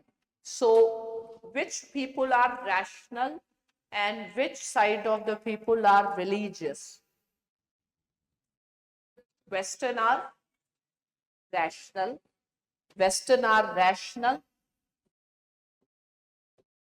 They are rational because how is their outlook to life? How do they look towards life? Secular. Fine. And our outlook is religious. Religion means superstition. Western civilization is scientific, rational, modern, free from superstitions. Fine. And Indian civilization full of superstition. Fine. So East is different. We are talking about Western political culture. You got an opportunity to become civilized.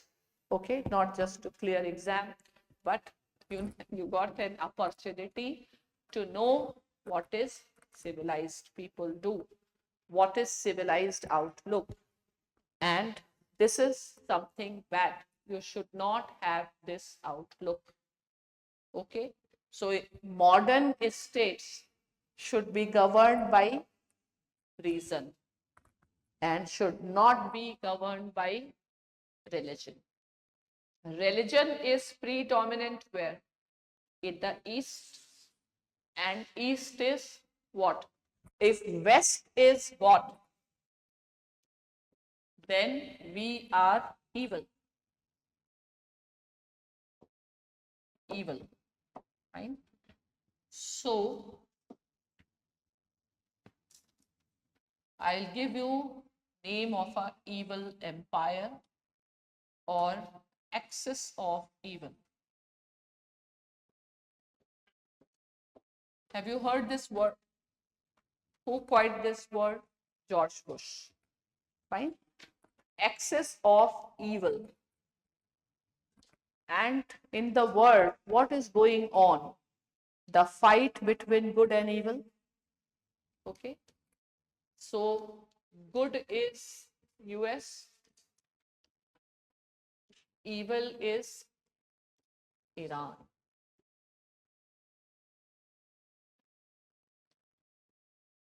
Okay. So Iran is a axis of evil.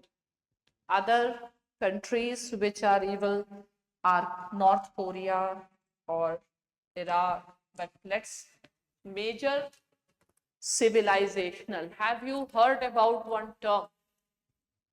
Clash of civilizations. Fine.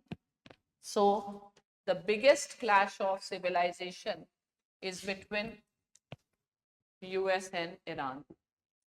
And right now, we are witnessing that clash where? Gaza. Fine. So Iran has its own set of soldiers. They have their own set of soldiers. And this clash of civilizations is taking place. Okay. So you favor which country? India, chhodiye. India is in the league of which? India culturally, we should be supporting Iran or US? Iran. Iran इतनी छोटी सी बात तुम लोग जानते हो, मोदी जी को नहीं समझ में आ रहा है. ठीक है. Is Iran challenging this hegemony about the Western superiority? So does US recognize Iranian democracy as democracy? No. So US says you don't have democracy, rather you have a totalitarian state. Why Iran is not democracy? Because there is a supreme leader. Fine. The religious head. And there is religion's presence in politics of Iran. So Iran is not a democracy. Is that clear? And Iran is evil. Okay. Now in India, in our constitution, religion is completely out of the state? No. Our national emblems, are they taken from religion? Fine. Primarily the Buddhist religion. Okay. So are we democracy from American lens? No. Right now they are saying so because they want our support for fight against China. Okay. But up till now, so they were questioning every now and then, how can you call India as a secular state? Fine. So every time they will come the report, freedom of religion report, this report, that report, just to demoralize us. Fine. There is always a tactic before any negotiation to start, to bring something that demoralize the other party. Okay. So if you want to demoralize and if you are looking for some bigger concessions, before I talking to you, I will first talk about a state of democracy, state of freedom, a state of corruption, and many other things. Fine. So is it just a mere coincidence that when USA's national security advisor was in India, at that time only Czech Republic extradites the accused in the Canadian cases? Is it a coincidence? Or it is a pre-planned thing? Pre-planned. Same when Xi Jinping come to India, before that their incursions takes place. For what? To build what? Moral pressure, to build a pressure. Fine. These are some bargaining tactics. Okay. So you will learn politics, how politics is done and what is politics. This is knowledge is a big politics. Okay. Theories are highly political in nature.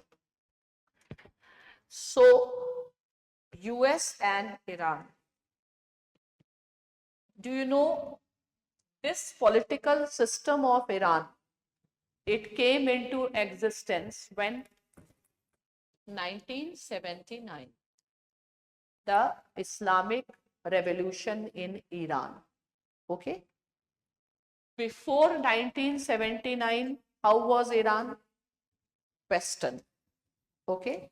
Iran was ruled by the Western puppet, Shah of Iran, Reza Shah Pahlavi.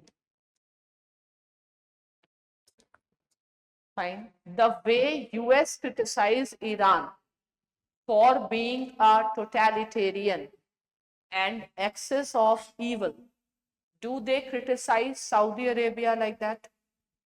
No. Why? Because Saudi Arabia doesn't challenge the Western hegemony. Right now, they may have started challenging, but Iran is giving a big challenge. So, Iran has gone for revivalism. Okay. And because Iran has gone for revivalism, revivalism becomes a bad word. And those who do not understand revivalism as a bad word, you can be more clear if I use the term fundamentalism. Are they fundamentalist forces in the language of US? You know fundamentalism? You don't know fundamentalism? Forget. Huh? Orthodox. Orthodox. So how is the Western civilization is liberal. Eastern is orthodox. What are conservative people? What are backward people?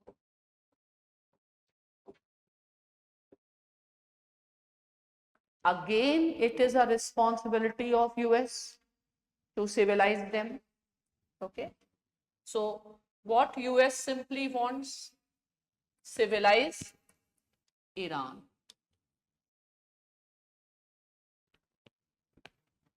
Okay.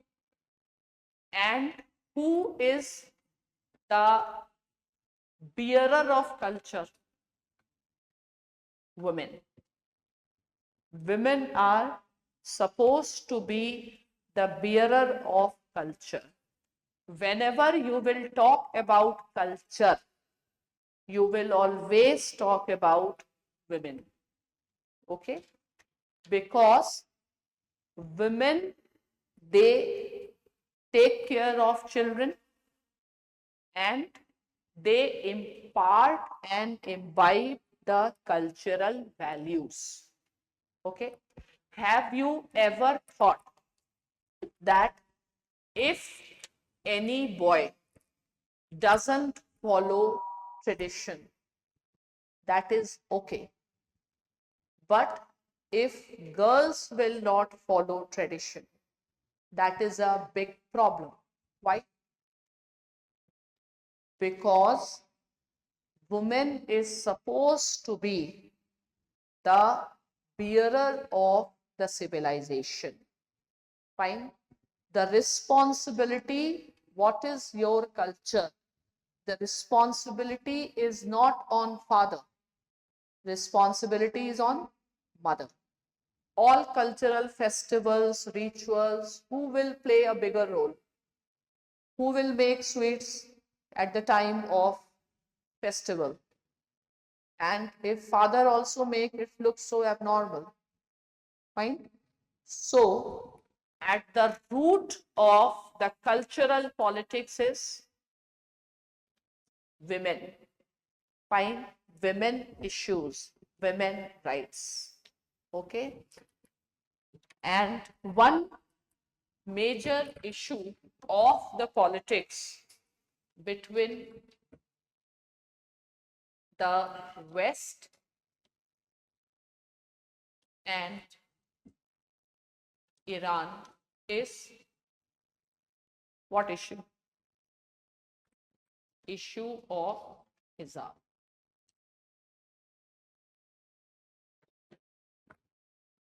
Okay. So the people in the West feel that they are conservative. And conservative is a bad term. Okay. Wearing hijab is something bad because US says so. I don't know bad or good, but because US says so. From now onwards, you have to keep on repeating one word because US says so. I don't know. Is that clear? So just because you will wear a hijab, you become a bad person, you are being exploited, your liberty is being taken, fine. And the moment you leave hijab and wear bikini, you become what? Liberated. Fine. Why? Because US says so. Fine. Okay. So is wearing hijab in itself a problem? No. But because there is a hegemony of the West. So we all start thinking it is bad, it is wrong. Okay?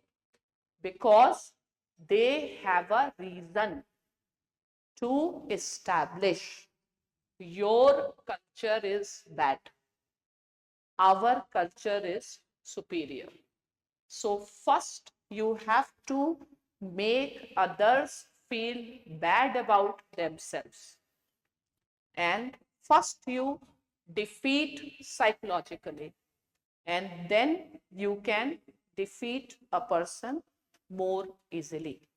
So is there a politics in language? Fine. So there is a politics in language. The language we speak, the terms we use, the expressions we use, are they scientific? No.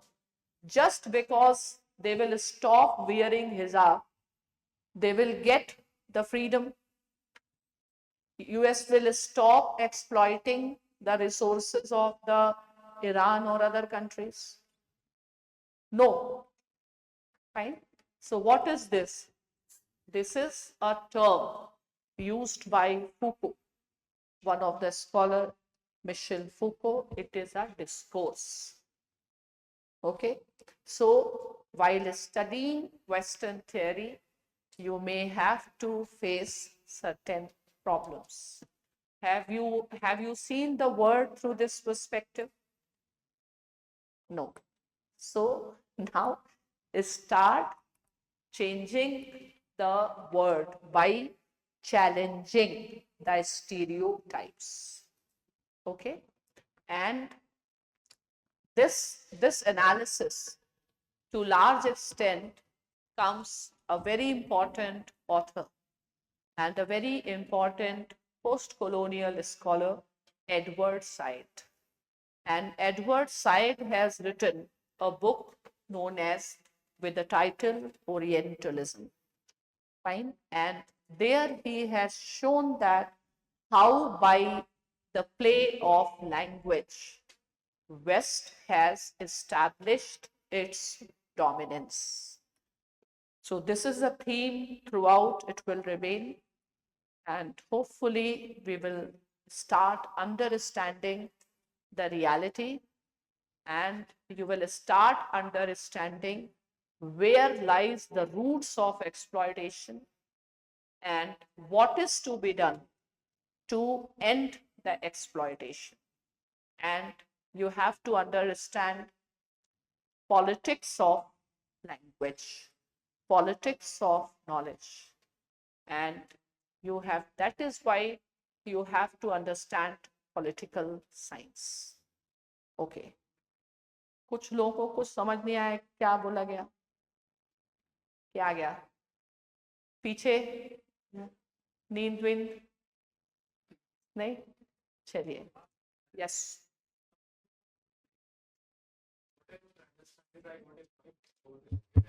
But is it like we have and to? what Iran is doing from 79, India was the first country to do so. After independence, Nehru has challenged the hegemony, and that is why we formed a platform of NAM, fine, to collect the Eastern world and to challenge all this notion. And one of the objective of NAM was principle of recognition of the principle of mutual equality among the states. Right now, China is also doing that. Okay? Yes. Yes, ma'am. So the question was, this is the lens of West, right? So what do you want us to do? Like to keep the lens of West or to the keep the I lens of just want neutrality? you to open your eyes, especially those who are sitting at the back. They should just open your eyes and start seeing word differently than that what is being told to you. Okay, that is called as a critical thinking. Fine. So there is one eye which is there, but we never see. That is the third eye. Fine. So up till now you have seen through two eyes. Now open up your third eye. Fine. This third eye will give you the critical thinking. And who started the tradition of the critical thinking? Karl Marx. And one of his famous statement is, we all are standing on our heads. We have to stand on our feet to know how the world really is. Means the way we have been told to see the world, reality is something very different. Okay, so that is why you are expected to possess the critical insights and not to take the things as they are given. Okay, yes, that's why I was emphasizing on the idea of having the leadership skill, which requires a vision to see. US is only telling revivalism and fundamentalism, but US is not giving the entire theory. And Edward Said has given the account why Islam went into the direction of revivalism. Just like in India, extremists, they also went into the direction of finding the cultural roots. So just like British will criticize Islamic revivalists as orthodox, they will also criticize Hindu attempts of revivalism of Indian culture as an orthodoxy, conservatism, and they will start playing and manipulating the differences between Hindus and Muslims, especially after they have seen the solidarity of Swadeshi movement. Ma'am, Okay. Yes. ma'am, as you said earlier that when viewed from the Western perspective, revivalism as a term is viewed in a negative connotation. But when we see the European Renaissance from the 15th century onwards, wasn't it in itself a revivalist movement? Can we say that? Renaissance, but they present Because their they talked, the scholars exclusively talked about reviving They that don't call earlier it- Greek cradle of they don't civilization. call it revivalism. They call it reformation. Fine. Because they were born great from the very beginning, some problem was there. They just tried to reform it. Enlightenment. So they say it is reformation. and not revivalism. What we did, what Tilak was trying to do was revivalism. What Iranians are doing, what Muslim world did, revivalism. तो हम लोग तो वैसे भी Orthodox conservative backward है और हमको बहुत कुछ सीखना है अमेरिकन से, ठीक है। सबसे इम्पोर्टेंट यही पूरा पॉलिटिक्स इसी पर रिवॉल्व कर रहा है। वर्ल्ड पॉलिटिक्स, जैसे पॉलिटिक्स था till the end of Cold War, it was battle of ideologies. But today, it is a battle of civilizations. Okay, so the role of religion in politics will increase because the role of ideology has gone. Okay, so let us come back to the very basic thing that we were discussing. So basic can be stretched to most. कहाँ तक stretch हो जाती है एक ही बात?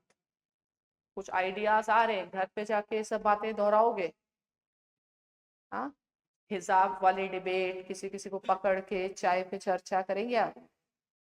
हाँ, कि भाई तुम्हें why, whatever you think, why you think, bigger question is, if I think white is beautiful, but why I think so, that is important. So why I think so? Because I have been told so. Okay, so who told me, who civilized me, who imparted knowledge to me, who prepared the textbooks for me? I know what I have been told. From the very beginning, you don't know that white is beautiful, it is not natural, but you live in a society where you hear this story and you automatically develop a conception of what is good and what is bad, and that creates problems for the life of so many people. So much frustration, psychological and other, and there is all explanation of all these things in the theories that we are going to study. Okay, so yes. Clash of civilizations, America and Iran की लड़ाई. तो Western and Muslim world. Okay, तो यही है clash of civilizations.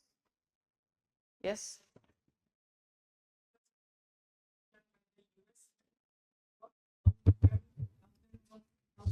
We overcome. How to counter? How to counter means you have to develop new language. You have to develop new discourse. Okay, and for that also there is one book by Gayatri Spivak, and the title of that book is Can the Subaltern Speak? Fine. So subaltern means the disadvantaged class. The thing is, do we have capacity to counter the Western narrative, which is still a big question mark? We do not have. Okay, so we will continue to be dominated by the West. So lot of change is required in epistemology, in the knowledge which we have. Right now, we will be focusing on the Western world. Forget India. Think like Western. ठीक है? क्योंकि पहले Western को समझना जरूरी है. जब हम West समझ लेंगे, after that we will understand the politics of West. Okay? Why so? And Western, because the Western world is where the origin of all our concepts. We understand sovereignty, state, security, everything through the Western lens. Yeah.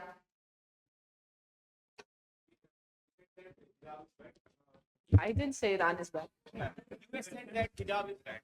Okay, no, ma'am. I say we should support Iran rather than US.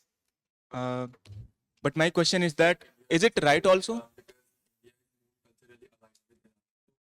हाँ, अभी तो India तो वैसे भी कर रहा है. We have recognized their language as one of the classical language to be studied. My doubt is like India is more liberal about outfits of women and how they should behave, how they should. India is more liberal. More liberal नहीं, liberal is the wrong word. More Western. ठीक है? तो Ma'am? India copies Western more, you can say, and Indian less. ठीक है? तो वो तो Indians have to decide. Excuse me, ma'am. तो कल से तुम लोग एक एक खादी भवन जाके, है ना, liberate yourself. That is very important. Ma'am, US said hijab is bad, but is it hijab is good also? Can't Iran we? is good also. That's what I'm saying.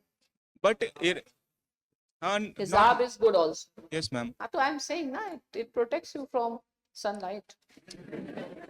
It protects you from sunlight, but they want to sell their ultraviolet sunlight protection creams. That is also something to do with capitalism. But ma'am, अगर वो चाहती मतलब if females women don't want to wear it, but Don't want to wear it, then they will not wear it. but it leads to rigidity na in Iran. It leads to what? Rigidity. Rigidity. Yeah. So it is up to you. You want to protect your culture or not. We'll come to these things. Fine. West is not liberal. West is Western. Okay. And if any country is liberal, it has been India. Because liberalism means toleration. Liberalism is pluralism. West is not liberal. They are very orthodox about there. It is for westernization, they use the term liberal. But you can always challenge that that's not liberal. What US does is not liberal. Okay. Was it liberalism and enlightenment and rationalism when US used nuclear weapons? The only country in the world to use nuclear weapons so far. Okay, then they have guts to give lectures to others. Okay, about human rights. Ma'am, Okay, so number of people Americans have killed and they talk about human rights. Genocide, human right, what not. Yes. ma'am, is it the confusion between the modernization and westernization which is leading to The this all confusion has been created for Americanization because everybody will not accept the word Americanization. To make it digestible, acceptable, they have coined a neutral word, globalization. Globalization becomes easily acceptable than Americanization. Westernization becomes difficult, so they will say modernization. So modernization you can adopt. You may not adopt westernization. I am talking about politics of language, how we talk, and there is so much politics in the terms that are involved. Because we cannot speak in a very neutral language. Okay? Language of natural science is symbolic. It doesn't have a meaning. Okay? It is having no meaning. Language of natural science, alpha, beta, gamma, has no meaning. But the language of social science has meanings. We cannot utter a word without emotions. Okay, so freedom, the way we will use our emotions with the word freedom, the meaning will keep on changing. Okay, so that becomes a challenging task when you study social sciences. Okay, because suppose J.S. Mill has written about liberty, but what is the sentiment with which he has written? You are not seeing that. Then there is a possibility that you completely misunderstand what he has said. Okay, so that's why studying natural sciences is an easy thing because they are meaningless. ज्यादा कुछ उसमें दिमाग लगता नहीं है. Physics chemistry अपना formula याद किया, 2 कलर के पानी घोल दिए. क्या दिमाग लगने? दिमाग तो लगता है जब आप ये समझें why this incursion has happened now. Science में कोई दिमाग लगता है? Science is all about calculations and measurement and all. Science is not a big thing. Okay, it doesn't require that amount of thinking. So you should feel lucky that you are studying political science. Huh? Ma'am, Yes. ma'am, which terminology is a better? Cultural revitalization or cultural reformation, according to the West? According to me, revivalism. I should first know my culture, then I speak. They will always say you are casteist, but I don't know what is caste. Fine. Concept of dharma, who knows what is it? No one knows. I should first know. तो हमको permanently rootless कैसे किया गया? ये जो चीज आज मैंने बताई, ये धीरे धीरे धीरे धीरे आपको बाकी स्कॉलर्स में आती जाएगी और तब जाके पता चलेगा कि वो अच्छा ऐसे रूल किया गया. ठीक है. और language, power of discourse, creation of narratives. What is politics? Creation. वो सब बहुत पुराने तरीके की बातें नहीं करनी है. वो वाले डेफिनेशन तुम्हारे ग्रैंडफादर दिया करते थे. Ma'am, Politics is a study of, or politics is about building narratives. ma'am, तो आप कौन सी लड़ाई हार जाते हैं? War of narrative. इस इलेक्शन में कोई नैरेटिव था? नहीं था. इसमें नहीं था. फर्स्ट इलेक्शन में गुड गवर्नेंस मान लो नैरेटिव था. सेकंड इलेक्शन में टेररिज्म और पाकिस्तान और नेशनलिज्म नैरेटिव था. अभी कोई नैरेटिव ही नहीं था. ठीक है. अगर आप नैरेटिव नहीं बना पाएंगे, यानी लैंग्वेज नहीं बना पाएंगे, और you will not be able to make something that let people to think and debate on it. अभी तो 4 चीजें सामने आ गई क्योंकि नैरेटिव नहीं बन पाया. तो 4 चीजें थी, employment, okay, and these type of things. So very dull elections, because elections were dull, so participation was also less. Okay, so last time credit goes to Pakistan. What timely they did Pulwama, and Indian democracy suddenly got lot of energy. But this time Pakistan waited, let Modi ji take oath. After that they will do terrorist attack. So this time they did the timing, and that is why there was no excitement as such in that elections, because there was no narrative that could be built. Okay, so what is politics? In building narratives, don't go with definition of previous years. You build the new definitions, new understanding. Fine. So what else? Nothing. What are you going to revise today? Huh? Western. Fine.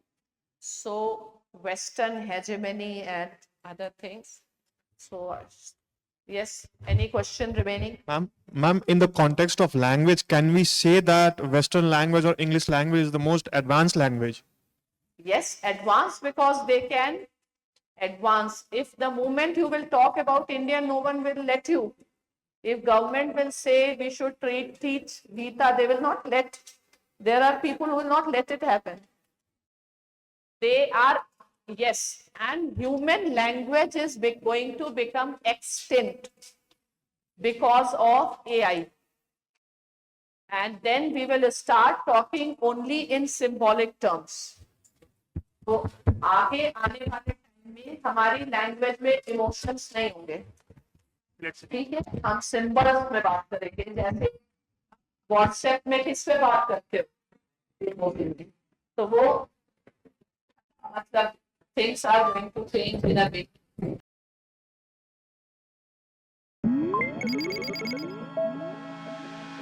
you.